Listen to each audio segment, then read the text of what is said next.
ለወደደን ላከበረን ለናዝሬቱ ኢየሱስ ታላቅ ክብርና ምስጋና በፊቱ ይከማች። እድል ፋንታችን የሆነው ክርስቶስ ኢየሱስ ይባረክ። መጽሐፍ ቅዱሳችንን ስናነብ በሁለተኛ ሳሙኤል 22 ቁጥር 29 እንዲህ ይላል፣ አቤቱ አንተ መብራቴ ነህና እግዚአብሔርም ጨለማዬን ያበራል። ዳዊት እግዚአብሔርን በብርሃን አባትነት ሲያውቀው እኔ ጋር ጨለማ ምን ያደርጋል ብሎ ራሱን ከብርሃን ምንጭ ጋር ገጠመው። ስለዚህ ዳዊት የጠፋበትን ሲያስስ የሚውል ንጉሥ አልነበረም።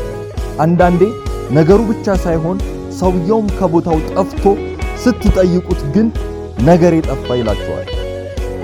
በብርሃን ለማይመላለስ ሰው ከነገሩ በላይ ስለ ነፍሱ ሊያስብ ግድ ይለዋል። ምክንያቱም ብርሃን የሆነውን እግዚአብሔርን ማየት ያቅተዋልና።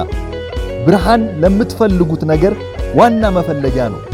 ብርሃን ከሌለ ማግኘት የሚባለውን ቃል በቦታው አታገኙትም። የፍቅርን ቋንቋ እንጂ ፍቅርን መኖር አትችሉትም ማለት ነው። ተቀምጠንበት በነበረው የቀራጭነት ወንበር ኪዳን ስንቀርጥ፣ መንፈሳዊውን ዓለም ስንቀርጥ የክርስቶስን መንግሥት በሥጋ የሚያስቀይረን ነበር። ነገር ግን ያ የፍርድ ወንበር ዛሬ የለም። ለሚቀመጥበት ሁሉ ማሰናከያ ሆኗል። ስለዚህ ፍጥረት በእግዚአብሔር የማዳን ጸጋ በኩል በአብ ቀኝ የመቀመጥ ዕድል ተፈቅዶላቸዋል። በዚህ ቦታ ሽንገላ የለም፣ ጨለማ የለም፣ አያሳፍርም፣ አይጥልም። ጨለማ በመንፈስ ላይ የሚቀመጥ ግርዶሽ ነው። በኩነኔ በኩል የሚፈራ ፍሬ ነው። ክርስቶስን እንዳናይ ጸጋን የሚሸልት ውድቀት ነው። የብርሃን ቋንቋ ከገባችሁ እናንተ በእውነትም ብርሃን ናችሁ። ጨለማው እንዲህ ይላል፣ ነፍሴ ሆይ ብይ ጠጪ፣ ደስ ይበልሽ። ግን በማ ነፍስ የምታርፈው በሚቆጠር ነገር ላይ ነው፣ እናንተ በምትቆጥሩላት ነገር ላይ አይደለም።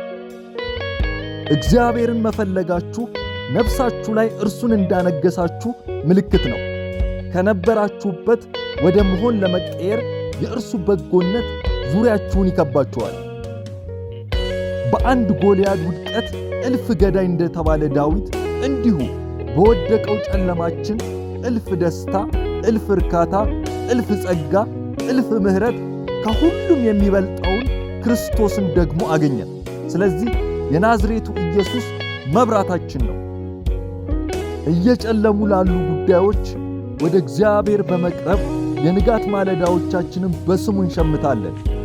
እግዚአብሔር ብርሃናችን ነው ማለት ትመላለሳላችሁ፣ ትለዩታላችሁ፣ የእውቀት ሽታ ትሆናላችሁ፣ ከጠላት ወጥመድ ታመልጣላችሁ፣ ከማን እንደምትቀበሉ ታውቃላችሁ። ቀኑ ሳይደርስ ብርሃን እንደማይሆን ሁሉ ቀኑ የደረሰ መጽናናት፣ ቀኑ የደረሰ መንፈሳዊ ድል በበራው ብርሃን ውስጥ ይሁንላችሁ።